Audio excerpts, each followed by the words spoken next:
Hello aspirants, welcome to PW OnlyIAS. I'm here Harpreet Singh with a daily analysis of The Hindu from 13th of November 2024. Let's begin with today's analysis. So this is a Telegram account where you can basically find this particular PDF along with what all material you require for your preparation. So what all topics we have taken for today's analysis? First, the concept of healthy longevity initiative, which is an outcome of the report by the World Bank, which was released in September 2024, and it is mentioned in your editorial. Next is the concept of carbon credit. Then, from the perspective of your preliminary examination, we have the inflation spur, National Human Rights Commission, Nirbhay Missile, oral mentioning of the cases, and IMEC. We'll be seeing these. Again, these are relevant from your prelims. They can be asked indirectly in your mains also, but from the prelims perspective, it is very, very important. Let's begin. The mains topics. So, debating the healthy longevity initiative. Now, this was the editorial that was mentioned in your The Hindu. We need to understand something very, very carefully. We know that right now, according to the economic survey, we can achieve the aim of a demographic dividend if a skilling of the youth is done, right? And then we say that after 2040 or 2042, that the youth percentage in our demography will slowly start decreasing. That means we need to skill the population so that we can achieve the aim of demographic dividend.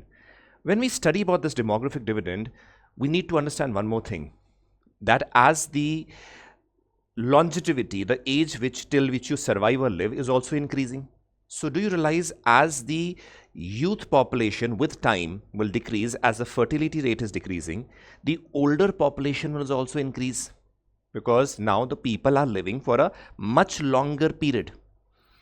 When we got independence, the average longevity age was approximately 35 or 40. Now the people are living more than 73, recent being 78.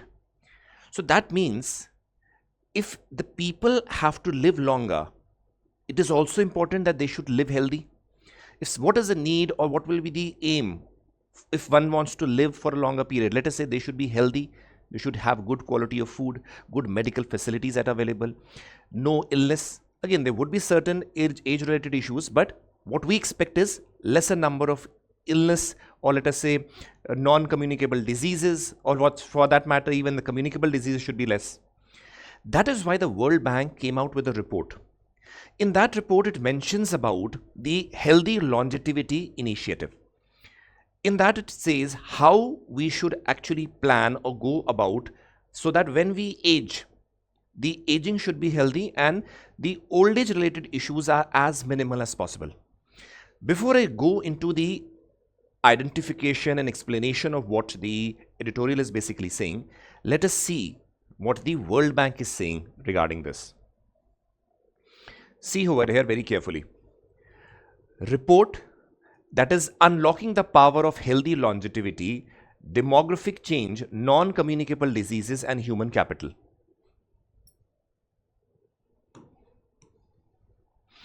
Now this is the name of the report. See, unlocking the power of healthy longevity, demographic change, non-communicable diseases and human capital. Now this is basically the report by the World Bank, which was released in September 2024.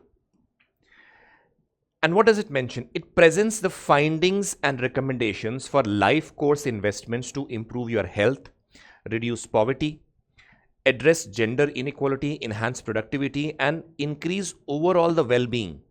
The report underscores the need for the country-driven initiative to invest in healthy longevity responding to demographic shift. Now, this again, along with various other dimensions, it does major emphasis is on how a healthy longevity can be there. Right, now let's move ahead and see the certain dimensions. Now the question will come, so what do you mean by a healthy longevity? Healthy longevity means state of good physical, cognitive and social functioning throughout a person's lifespan. That means still whatever age one is living, one should have a good physical health, cognitive ability and also social functioning, the way you are interacting, talking to people. If you are healthy, you will be better. For that matter, let us understand one more thing. If people come across various mental health issues. The problem that arises is that you tend to decrease your social span or with the people you interact. So what happens then? The aggravation of the mental health issue further increases.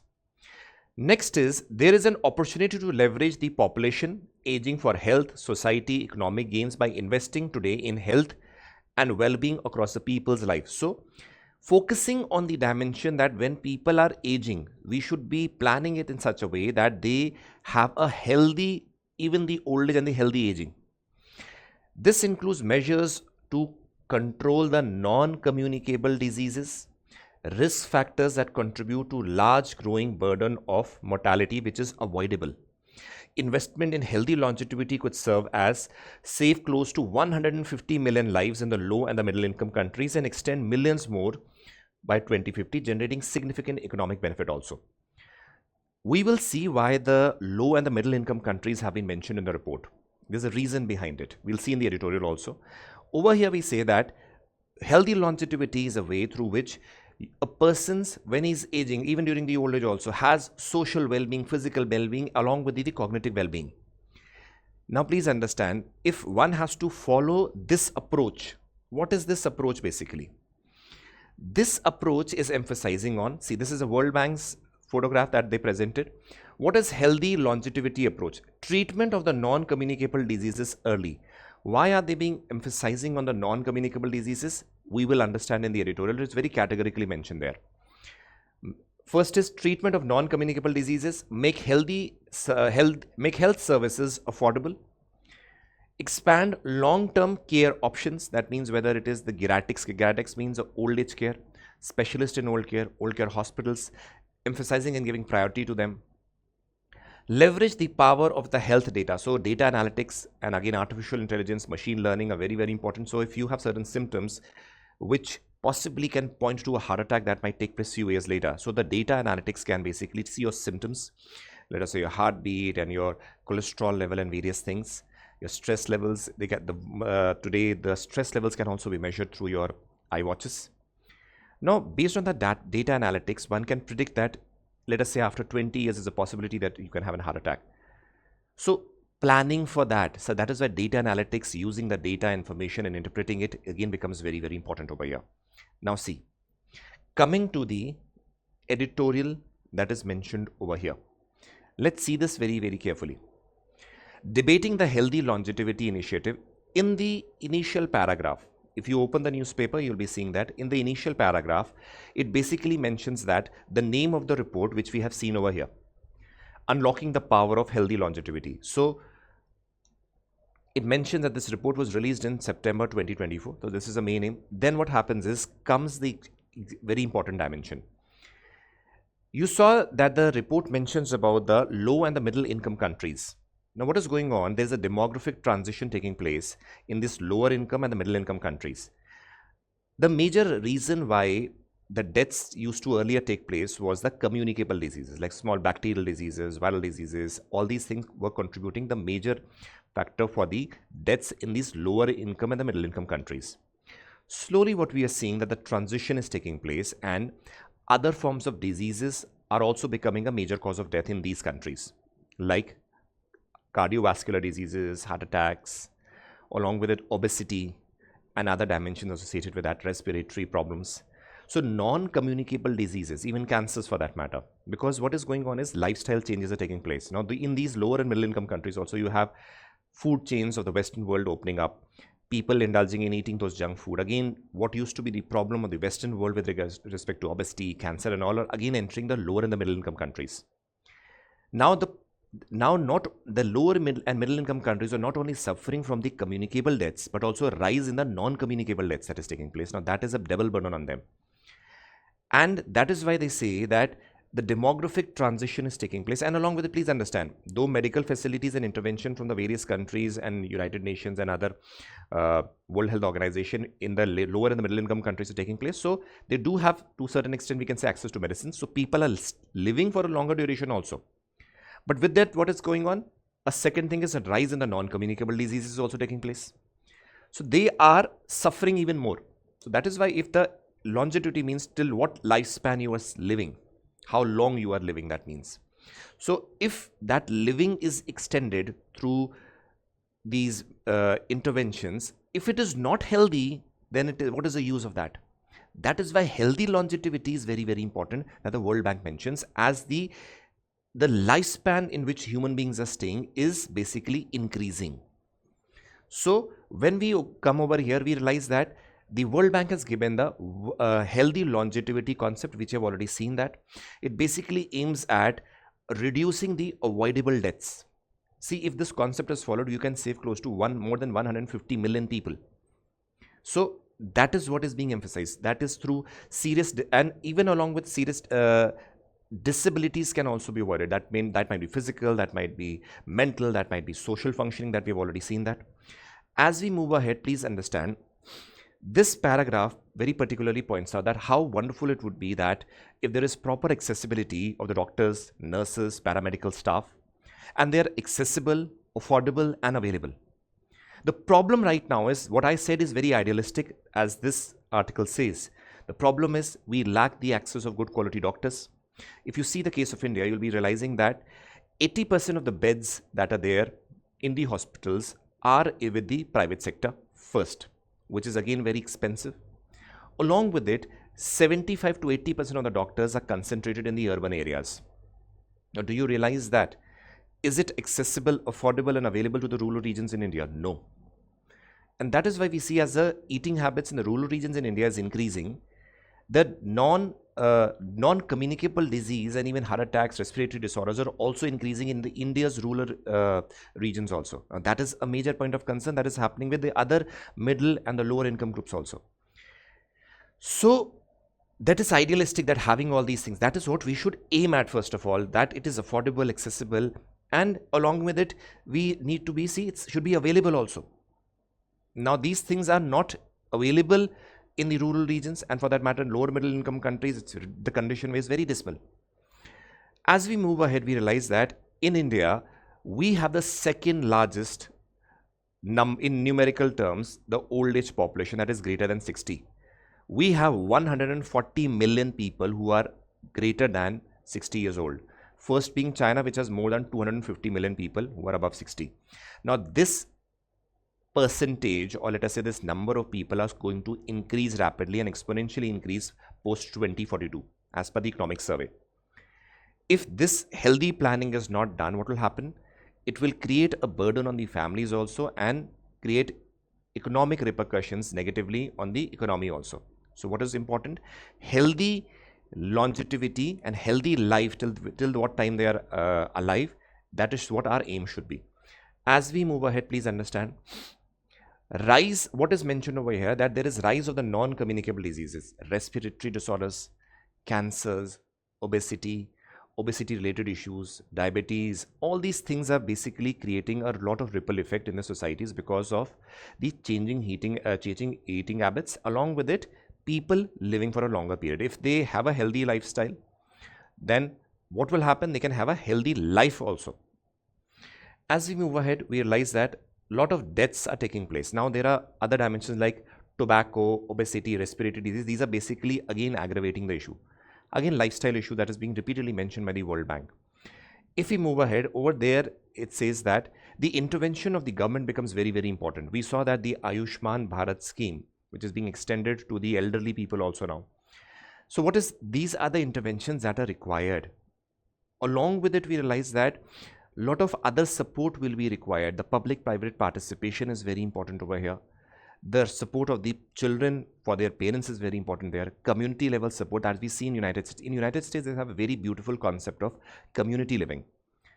In that, what we had in rural areas long time back, where if you go to regions like Haryana, Punjab, small villages are like family. They're ready to help everybody. The moment you go to the urban areas, you're realizing that people are least interested in even talking to each other. The concept of what we had in rural regions is very similar to what we have even in the semi-urban regions in the United States, where the community concept is, where everybody meets on a regular intervals, and let us say on Saturdays and all, they interact. If they need any help, the other people are helping. So these concept, community building concept, even in the semi-urban and the urban regions, should be a very important activity, because that is important for your mental well-being also. over here, that is why we say schemes intervention should be there. Hospitals, over here we realize that hospital expenses again a very important dimension.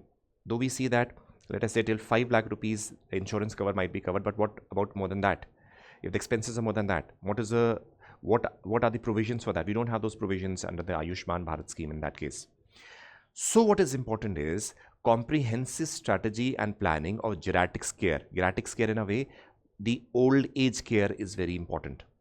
So if that is done well, that will basically make amends for the future healthy longevity. Now we've already seen what healthy longevity is, what the approach is, what the editorial is saying. So this is what is expected of you, because this can be asked with respect to healthy living. You know the certain statistics also. 140 plus million people in India. It is going to slowly increase. It will reach close to 240. We'll also reach a similar mark of 250 plus million people in the coming years, as China is. But China has a much more stronger economy and a much more stable ability to spend on the old age care, in which currently India is lacking, not only with respect to the infrastructure but also with respect to the spending. As we see that there has been decrease in the spending in the healthcare sector, this indirectly or directly impacts the old age care also. So this is certain amendments that need to be made if you have to plan for a healthy living that is being recommended by the World Bank. So let's move ahead with the next topic. In Baku, breakthrough, COP clears carbon credit trade, topic 2 GS3, page 6. See, we have already done what is COP 29 in the previous lectures. Once the complete agreement comes, we can definitely discuss on the issues that are there, what are the agreements that are there. Right now, we'll study what is the carbon credit. Now, please understand. Let's see what carbon credit basically means. Carbon credits, also known as carbon allowances, work like permission slips for emission. When a company buys a carbon credit, usually from the government, they gain permission to generate 1 ton of carbon dioxide emission. With carbon credits, carbon revenue flows vertically from the companies to the regulators, which the companies who end up with the excess carbon credit can sell them to the other companies. Now please understand, when we talk about carbon trading, carbon credit and all, we very well know that right now the aim is to decrease the carbon emissions, right? To put it very simply, now various companies who are, let us say, in industry, in large scale industries are there, let us say manufacturing industries are there, let us say iron steel industries are there, they're going to have the emissions. We cannot say that just stop it immediately. It is very difficult. Even if they have to move to the renewable energy or sustainable energy resources, it will take a lot of time. As you all know that even the government of India has very categorically stated that the India's consumption of coal will peak from 2035 to 2040. So that means we are on a trend where the consumption of the coal will increase. So the industries, those who are basically using the coal, they will also emit more emissions of carbon dioxide. So now what is generally done is, we generally say that certain companies, or let us say firms, which are emitting carbon emissions or doing carbon dioxide emissions, then for them to let us say in a long term reduce the carbon emissions, or let us say compensate for the emissions they are doing, we have the concept of carbon credit. Now one carbon credit basically means emission equivalent to 1 ton of carbon dioxide emission. Now I'll give you an example to understand, then we'll come back to this definition again. Supposingly, now see this, these are two industries, emitter B and emitter A, clear? Let us say you are told, let us say, hypothetical situation. Now, let us say that there's an industry which is emitting certain amount of carbon, let us say greenhouse gases, and the other is also emitting certain amount of greenhouse gases. Do you realize this, that in a long term, our aim would be that this greenhouse gas emissions should be reduced? That is what our aim is. Now, supposingly one particular company is allowed to, let us say, emit this amount of carbon dioxide emissions. More than that is not allowed. But that particular company is emitting more carbon dioxide. And on the other hand, one company is emitting much less than what is expected also. So what can the mechanism be so that a balance is maintained? With that, we realized that UNFCCC basically came up with the concept of carbon credit, where the amount of emissions that can be made, it is equalized to some money, and then traded. Let us see. This is a particular emission, that this is the allowed limit and this is the excess emission that is going on. What will happen? This company will say the government that we are basically emitting more amount of carbon dioxide. So the excess amount that we are taking place, we want to buy carbon credits for that because we are emitting that excess amount. So that means in a way this company is paying for the excess emission that is taking place. Let us say we know that 1 carbon credit is basically equivalent to 1 ton of carbon dioxide emission. Supposingly they are emitting 10 tons. So let us say they will buy 10 carbon credits. That is equivalent to that. Now that means in a way they are being told that if you emit, you will have to either way compensate. Another thing can be, that is one way. Another thing can be, let us say this company is emitting much less. So that means it in a way is following the rules. So in a way you can realize that a balance can be maintained over here. That means because of the reduced carbonized gases, the gain that it has come out because of the reduced carbon gases can be equalized to in a form of trading, where what they have gained is because they have reduced the carbon emissions, they can sell their carbon credits to, let us say, the one which is emitting more. So that means because they have reduced, they can sell their carbon credits to the one that is basically emitting more. So they will also gain out of it. Slowly this company will further reduce the greenhouse gases emission so that they can gain out of the sustainable energy resources that they are using. Now what is the benefit out of that? Slowly what will happen, it will basically force the companies which are emitting more greenhouse gases also to reduce in a way, because this carbon credit can not only be sold and purchased between the companies, but also it can be traded in the exchanges. So we have carbon exchanges also in the international markets. If you see, you can trade them. So out of that trading also you can earn a lot of money. So it is a way in which we say that excess amount of carbon that is emitted, you have to pay. And for that, a trading can be done for the companies which are emitting less with that who are emitting more. So an exchange can take place. So this is like a trading that is being done in order to, in a slowly, the ultimate is in a slow manner, you basically reduce the overall carbon house gas emission that is taking place. Now if we move ahead, we'll be realizing that how can certain projects, now you will be seeing how has this company gained carbon credits. The question will come, because it has invested in certain energies in order to reduce the emissions. They have also gained carbon credits, which are like a gift to them because they have basically reduced their emissions. So now because they have achieved that, they can sell those carbon credits and gain money also out of that. So see, if supposingly the emitter B, which is reducing less, investing in renewable energy, investing in energy efficiency, capturing carbon, returning biomass to soil, promoting forest regrowth, switching to alternative sources. So through that, emitter B is also gaining carbon credits because of the effort that it has done. And that can be sold to the one which is emitting more, and out of that also money can be got. So that means a balance is there. In one way, emitter B is being promoted to use alternative energy so that reduction in the emission is there, and emitter A also in a way in a long term will reduce the emission, because if they keep on emitting the larger amount of carbon dioxide, they will have to spend more amount of money in order to compensate or offset the emissions they are doing. So they will also slowly reduce the emissions. So it is a way in which trading is done, and in a way you see in a long term the emissions will decrease. So that is what is being the carbon trading which we are discussing. Let's move ahead to the prelims topics.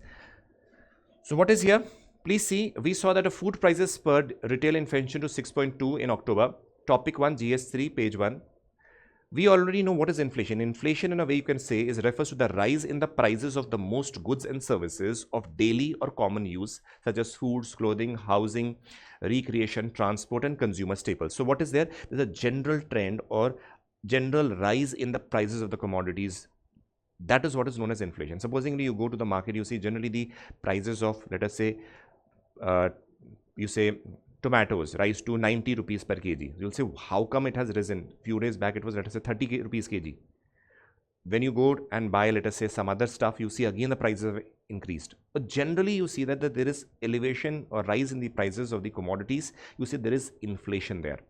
Now it measures the average price change in the basket of commodities. Now you realize that you cannot get actually the price of every commodity that has changed. So you generally see a basket of goods, and based on that you basically analyze that what is the rise that is there through the statistical means. We have the indices through which it is measured. We'll see that also. So based on that, certain goods which we have seen as parameters through which we can analyze what the inflation is.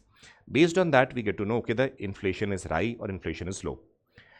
Inflation is indicative of the decrease in the purchasing power of the unit country's currency. This is measured in percentage. Now obviously you'll be realizing that if this pen was, let us say, 10 rupees and next date is 20 rupees, that means the value of my currency is also gone down. Now that means I have to spend 20 rupees to buy the similar set of pen which earlier I was using only 10 rupees. So that means the value of my currency has gone down.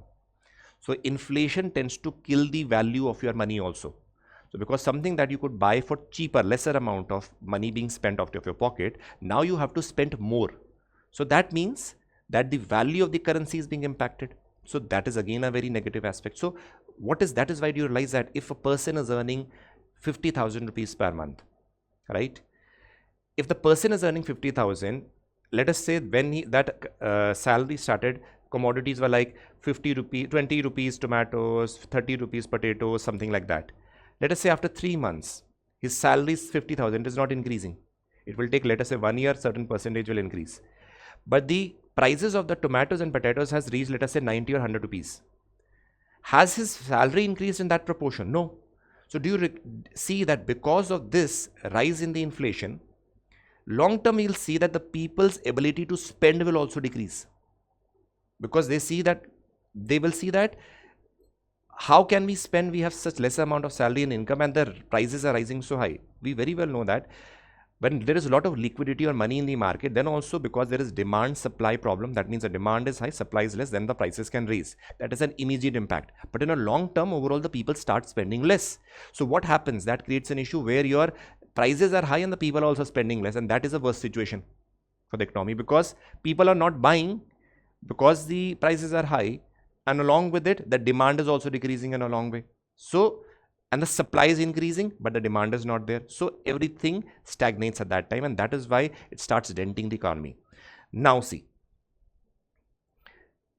what are the impacts? See, inflation erodes the purchasing power, as we have discussed right now. Inflation disappropriately impacts the lower income group, because the lower income groups are the ones who are earning, let us say, 500, 300, 200 rupees per day. For them, the rise of the price of these commodities basically impact or takes things out of their plate. That they are the worst affected people in this scenario. Increases production cost. Obviously, the raw materials that were bought by the industries earlier on, let us say, of something of, let us say, 1,000, if it increase to 2,000 rupees, what is going to happen?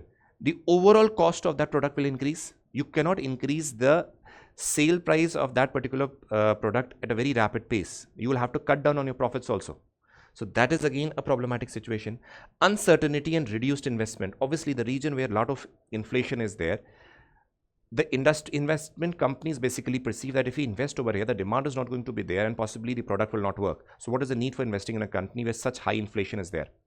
So again, investment will decrease. International competitiveness. Now, if certain products which are very expensive over here, on the other hand, let us say countries like China, which are, let us say, producing a product at a very lower price, we will not be able to compete. And obviously the third party which is trying to import certain products which is produced by India and China, and in China, because of, let us say, lower production cost, they will import from China, not from India, where the inflation is high and the production cost is high. They will not import it from India. So the imports for the export from the country are going to suffer very badly. So the export market suffers automatically. That creates a lot of issue with respect to the economy. Now, deacceleration in the economic growth. All these things combinedly deaccelerate the economic growth also. So that is again a definite outcome. Now there are two indexes majorly which we use. First is the wholesale price index. It measures, again using the basket of goods, it measures the change in the prices of the goods and goods sold and traded in bulk by the wholesale businesses to the other businesses. Again, change in the prices of the goods sold and traded in bulk by wholesale businesses. So it is a perception of, from the perspective of whether the prices have increased at the wholesale market or not. Publication by the Ministry of Commerce and Industry. Base year is 2011 and 12. Next, Consumer Price Index measures the price change from the perspective of the retail buyer who is buying it. Published by National Statistical Office. Types are CPI, Consumer Price Index for industrial workers, CPI for agricultural labor, CPI for rural labor, CPI urban, rural or combined. The base year is 2012. Now you'll be seeing what is the difference between both of them. Please see, the wholesale price index basically tracks the wholesale prices of the goods. CPI measures the average price that the household has to pay from his pocket. So that is wholesale. This is from the aspect of the consumer who is consuming it. Even the wholesale price index is used as a key measure for inflation in some economics. RBI no longer uses it as a policy measure for setting the repo rates. The central bank currently uses CPI as a measure through which it basically calculates the inflation. Clear? So this is again something that you should be aware of. Let's move ahead. National Human Rights Commission. NHRC directs the officials to fix decimal condition of the schools in Uttar Pradesh. So though the Human Rights Commission has stated this, that the condition of the schools in parts of Uttar Pradesh are in a very bad condition, they need to be amended and, let us say, brought into proper condition. For us, is important is, what is National Human Rights Commission? See, National Human Rights Commission is very well, please understand, it is a statutory body. An outcome of a law, it is not a constitutional body. So the National Human Rights Commission was established on October 12, 1993. Under what act? Protection of Human Rights Act 1993. Under this act, it was basically established. It was further amended in 2006. The definition of human rights in the Protection of Human Rights Act is, defines human rights as the rights relating to life, liberty, equality, dignity of the individual, guaranteed by the Constitution, embodied in the international covenants and enforced by the courts. So this again, please remember, focuses on the aspect relating to life, your liberty, and you can live as a dignified individual in the society. That is why there was an international, again, convention that took place, that is the Paris Principles. We basically passed this act because we had to conform to the Paris Principles, which focused on the human rights, and that is why this act was passed in India also. Now, if we move ahead, you will be seeing that vision and mission. Please understand, the National Human Rights Commission in India was established to safeguard the human rights. Now, Section 12 basically talks about the vision that is there. So, Commission not only investigates the complaints on the human right violations or negligence by the public servant, but also examines the international human rights treaties, instruments providing recommendation to the government. What is the major aim that is there? Safeguard and promote the human rights. This is only written over here. This is the content that is main. So protecting and safeguarding the human rights, they live a dignified life. Along with it, not only adhering to the complaints that the people face, but also adhering to what the international conventions have been on these human rights, and adhering to those global standards is also a very important role. If we move ahead, we understand what is the composition. Composition is a chairperson. A chairperson can be a retired Chief Justice or a judge of the Supreme Court. One member person who is or has been a judge of the Supreme Court. Second person, a person who has been the Chief Justice of a High Court. Along with it, we realize there are certain other members also. The rest 3 members, a person who has knowledge or practice, a practical experience in matters relating to human rights. At least one of them has to be a woman. Out of these 3, one has to be a woman, at least. Then there are other ex officio members and special invitees. Ex officio members include the chairperson of the National Commission for Minorities, National Commission for the Scheduled Caste, National Commission for the Scheduled Tribe, National Commission for Women, National Commission for Backward Classes, and the National Commission for Persons with Disabilities. The chairpersons of all these members are the ex officio members of the National Human Rights Commission. Along with it, we can have special invitees to the Commission. The chairperson of the National Commission for Protection of Child Right is a special invitee over here. Along with it, please understand, they can have even other people also there as an advisory member that gets very well accepted over here as a means of recommendation and advice. If we move ahead, appointment. The chairperson and the members are appointed by the president on the recommendation of a 6-member committee. That means, see over here, the president over here, now the president, the chairperson and the members are appointed by the president on the recommendation of 6-member committee. Who are these 6-member committee? It includes the Prime Minister as its head. It has the Speaker of the Lok Sabha. It has the Deputy Chairman of the Rajya Sabha. It has the leaders of the opposition of both the houses, and it has a Union Home Minister. Just have a look at this. Just have a look at this.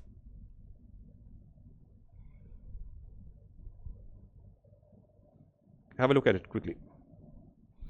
Okay, now if we see over here, we'll be seeing that these are the 5 members over here. These 6 members are over here. On this case, basically, we realize that this committee basically is a means through which the members and the chairpersons are recommended. Clear? Okay, let's see. Now, the chairperson and the members hold office for a term of 3 years or until they attain an age of 70 years.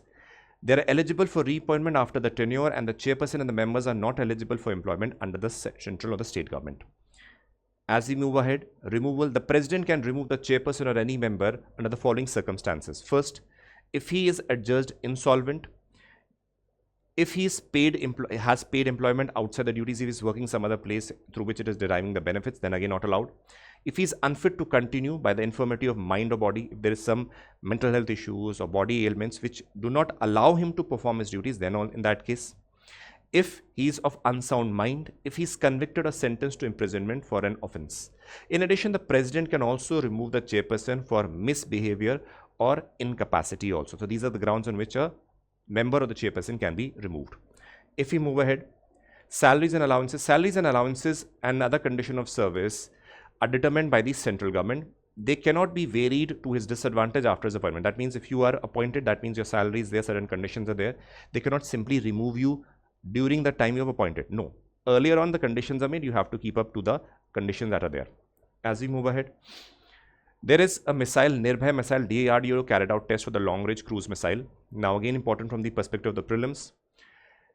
See, Nirbhay cruise missile is developed by the Bangalore-based DRDO Laboratory Aeronautical Development Establishment with a contribution from the other laboratories and domestic industries. 2-stage, 6-meter long, weighing 1.5 tons, can with a speed of 0.9 Mach, target up to 1000 kilometers. Now equipped with an indigenous propulsion system and a Manik turbofan engine. Significance: this successful flight has established the reliable performance of the indigenous propulsion system, along with it safeguarding our India's borders, along with it as a major tool for strengthening or as a means of deterrence against the enemies. This again is a very, very important missile that you should have a brief idea.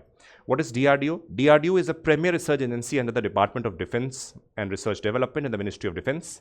Mandate: DRDO is tasked with the military research and development for the purpose of achieving self-reliance in the defense sector. Objective is design, develop, produce state-of-art sensors, weapon system platforms for the Indian Defense Forces. Moving ahead.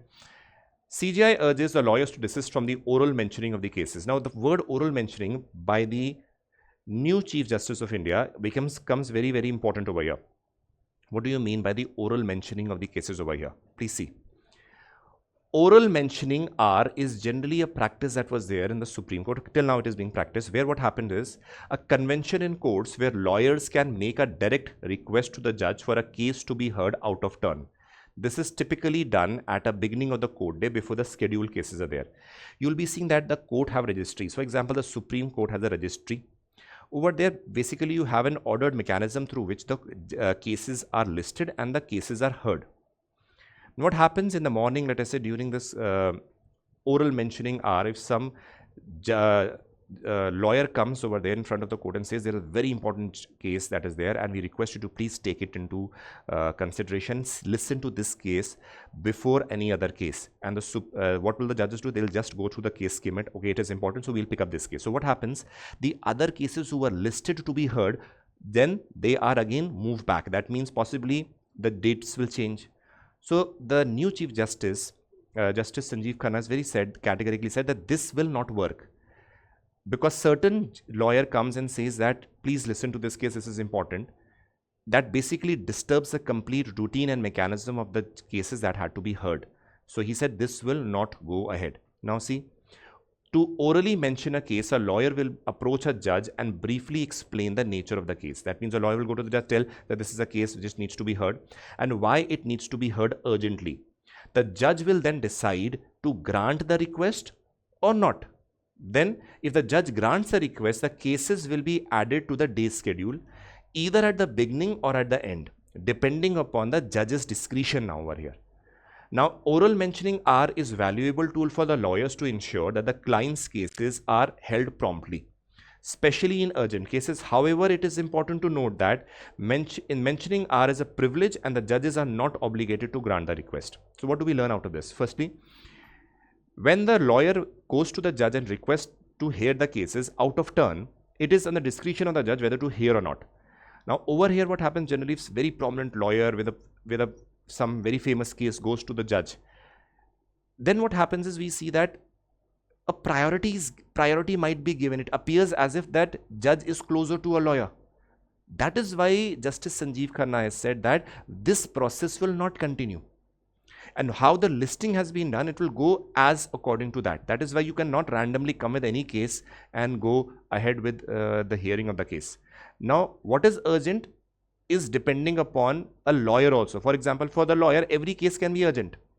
But from the judge's perspective, whether it is urgent or not, the judge will decide. So that is why I said this practice of oral mentioning should be abolished and should not be there, because other people also were there. For them, their cases are also important. So this is the concept that you should be understood. You should know that. Okay, let's move ahead.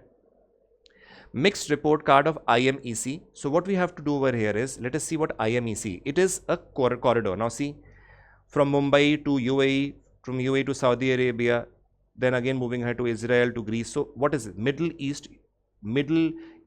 India, Middle East, Europe corridor is IMEC. The proposed IMEC corridor consists of railroad, ship, rail network, road transport routines extending across the two corridors. The East corridor connecting India to Arabian Gulf, and the Northern corridor connecting the Gulf to the Europe. So this is again a major means through which India is connecting itself to the Middle Eastern region and even the European regions through the various routes.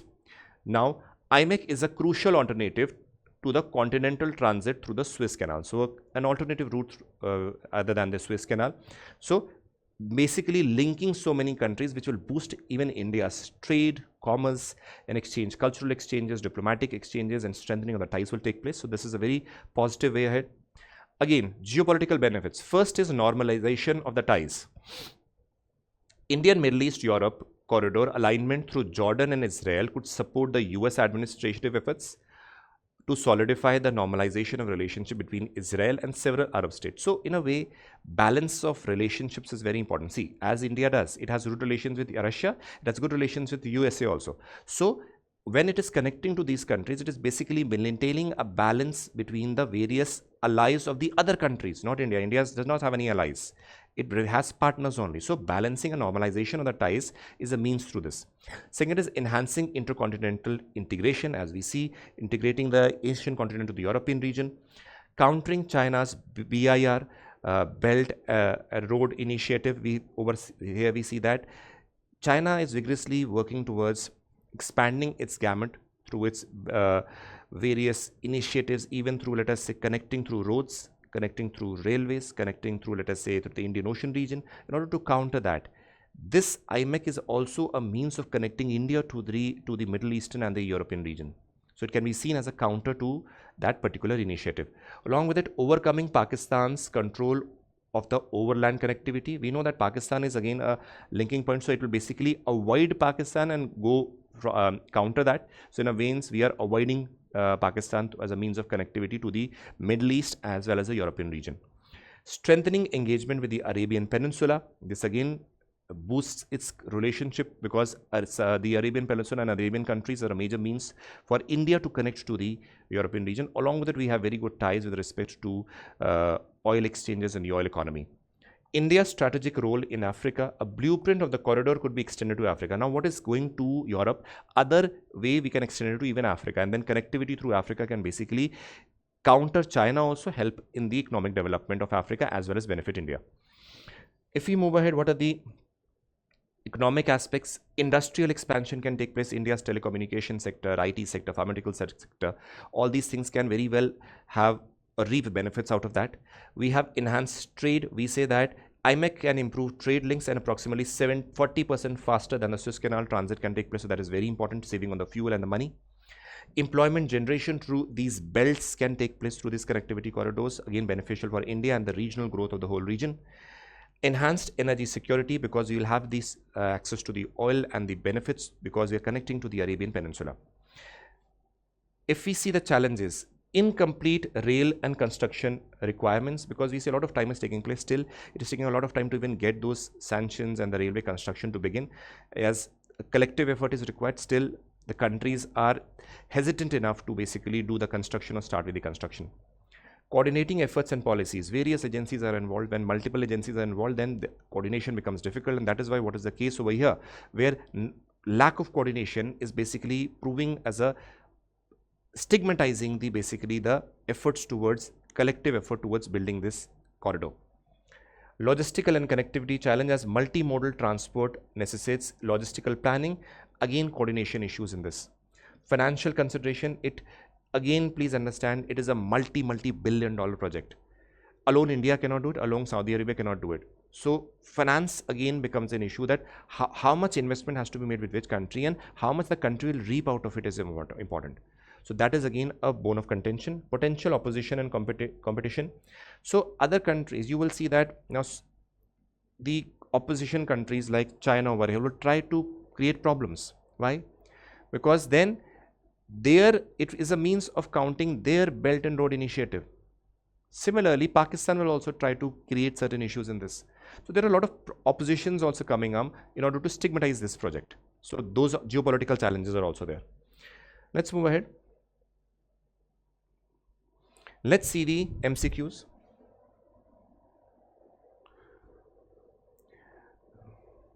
First question, explanation. Second question, explanation. Third question, explanation. Fourth question, explanation. Fifth question, explanation. So this was the analysis of the Hindu from my side. Hopefully you enjoyed it, liked it. We'll go along with this explanation and all detailed analysis in the future days also. I'll meet you tomorrow. God bless you and take care. As we always say, Jai Hind.